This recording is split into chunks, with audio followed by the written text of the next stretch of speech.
Hi guys, so today I'm going to go ahead and share with you the recipe of how I make saag. And for all those who don't know what saag is, it is actually mustard green, or you could also call them as curly greens. And it's a really healthy food, a great hit in India, hit as an Indian food, I would say. Yummy, tasty, and one of my favorites. So I'll share my recipe with you, and I hope you're going to go ahead and try it, especially if you haven't, ever cooked it before in your life. Give it a try at least once and see, how Indian cooking is and how it tastes. And especially, with green vegetables, you can't get wrong. I mean, it's good for your health. It's good for your eyesight. It's going to be good for your kids. So let's start with the recipe.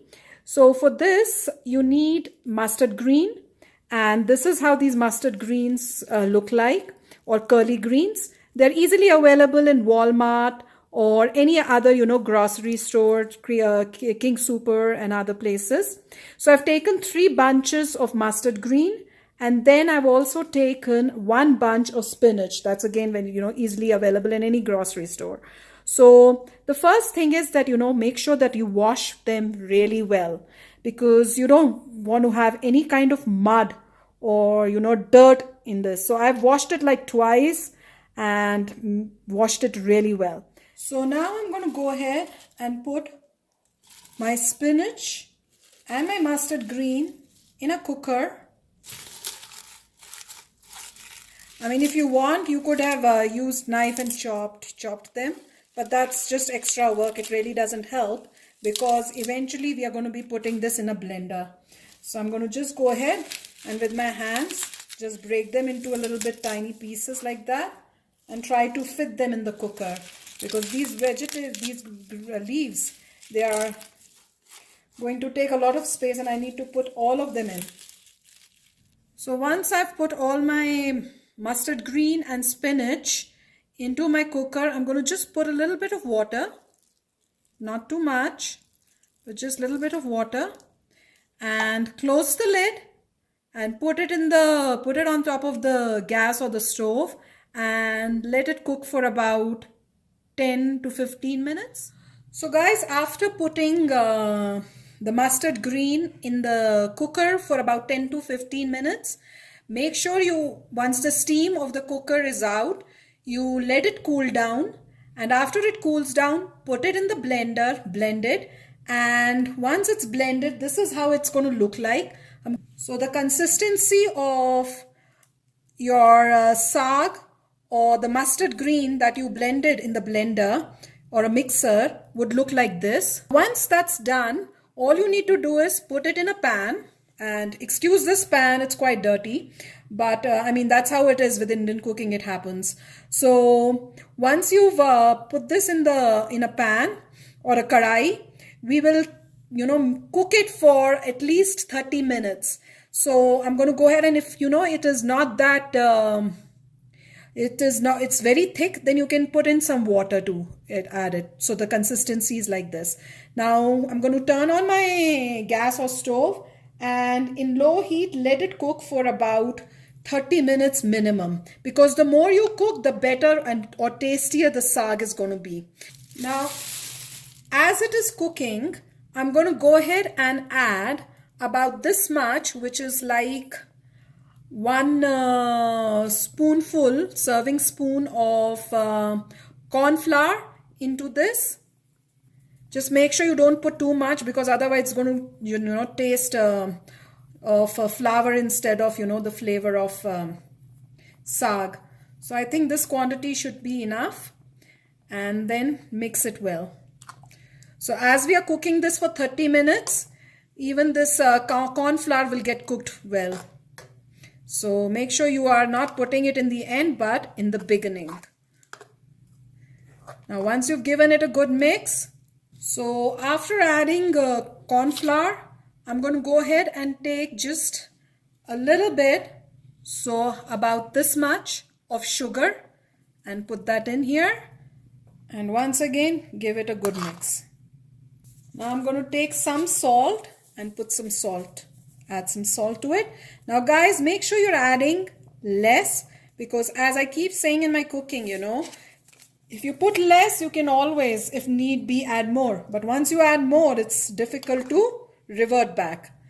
So I've gone ahead and added salt and I mix it. Now for 30 minutes, I'm going to go ahead and let it cook in low heat, low to medium heat. But make sure that you keep stirring it occasionally and mixing it well. So the more you do that, the more you stir it well and let it cook, the tastier your saag is going to be.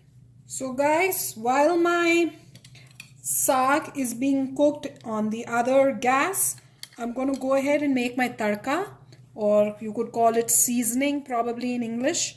So for that, I'm going to take some oil in my frying pan.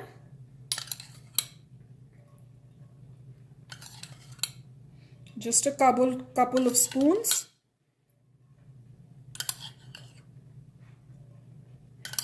And after that, I'll let my oil warm for a few minutes. Now, you can also put, some people, they like to put tomatoes and, turmeric powder or haldi and other things in their saag. But traditional saag, that you have in Punjab is like this without tomatoes. So that's exactly what I'm going to be making today. So once the oil is heated, I'm going to go ahead and put some green chili and some chopped ginger.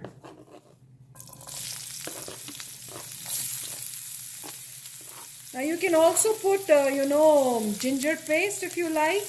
But saag actually tastes good when, you are eating it and you get little chunks of ginger and chili in it. So that's why, it's better to go ahead and put cut ginger rather than ginger paste instead. And then I'm going to go ahead and add some garlic, minced garlic.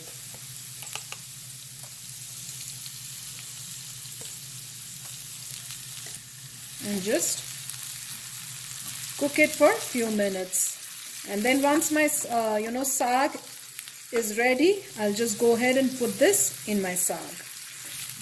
And don't forget, you need to go ahead and keep stirring your saag. So guys, my saag has been cooking for about 30 minutes.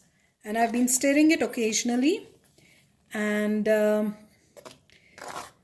at this point, I'm going to go ahead and add some chili, red chili powder. So a little bit of red chili powder. And then I'm going to go ahead and add my ginger, garlic and chili paste or masala that I had cooked. I'm going to just go ahead and add that all together in here. And I'm going to go ahead and give this a good mix.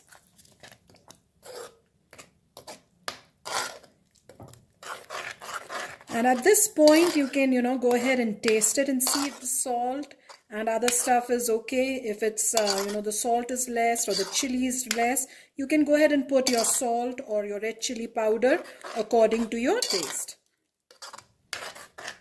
Now I'm going to go ahead and let it cook for another 5 minutes. And then my saag would be ready. So guys, this is how saag looks in the end. Put it in a bowl, a little katori or a bowl, and put some butter or ghee. Both butter and ghee are available in Walmart and any other grocery stores in US. Even ghee is. And that using ghee will give you exactly, an Indian touch to it.